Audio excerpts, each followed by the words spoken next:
ದೇವನಹಳ್ಳಿನೇ ಗುರು ಇದು. ದೇವನಹಳ್ಳಿ ಬರೋ ರೋಡಲ್ಲ. ಇಲ್ಲಿ ಕಾಣ್ತಾ ಇದೆಯಲ್ಲ, ಈ ಪ್ರದೇಶವನ್ನೊಮ್ಮೆ ನೋಡೋಣ. ಅರೆ ಇದೇನಿದು, ಯಾವುದೋ ಸಮುದ್ರ ತೋರಿಸ್ತಾ ಇದ್ದಾರೆ ಅಂತ ಹುಬೇರಿಸಬೇಡಿ. ಯಾಕೆಂದರೆ ಇದು ಅರಬ್ಬಿ ಸಮುದ್ರವೂ ಅಲ್ಲ, ಬಂಗಾಳ ಕೊಲ್ಲಿಯೂ ಅಲ್ಲ.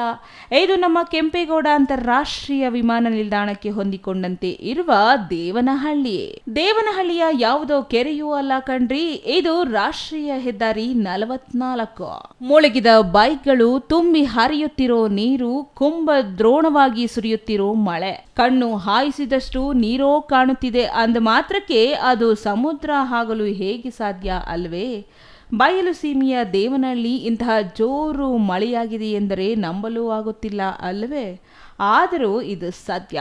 ಇಂದು ಸಂಜೆ ಸುರಿದ ಜೋರು ಮಳೆಗೆ ದೇವನಹಳ್ಳಿ ಹೊರವಲಯದ ರಾಷ್ಟ್ರೀಯ ಹೆದ್ದಾರಿ 44ರ ಸ್ಥಿತಿ ನೀವೇ ನೋಡಿ.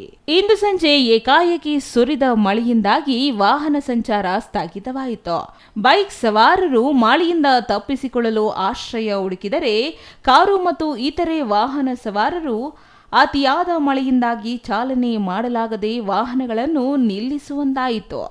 ಸತತವಾಗಿ 1 ಗಂಟೆಗೂ ಹೆಚ್ಚು ಕಾಲ ಸುರಿದ ಭಾರೀ ಮಳೆಯಿಂದಾಗಿ ಹಳ್ಳ ದಿನ್ನೆ ಗುರುತಿಸಲಾಗದಷ್ಟು ಮಳೆಯ ನೀರೇ ತುಂಬಿತ್ತು. ರಾಷ್ಟ್ರೀಯ ಹೆದ್ದಾರಿಯಲ್ಲಂತೂ 4 ಅಡಿಗೂ ಹೆಚ್ಚು ಎತ್ತರಕ್ಕೆ ನೀರು ಹರಿದು ಜನರಿಗೆ ಆತಂಕ ಉಂಟು ಮಾಡಿತು.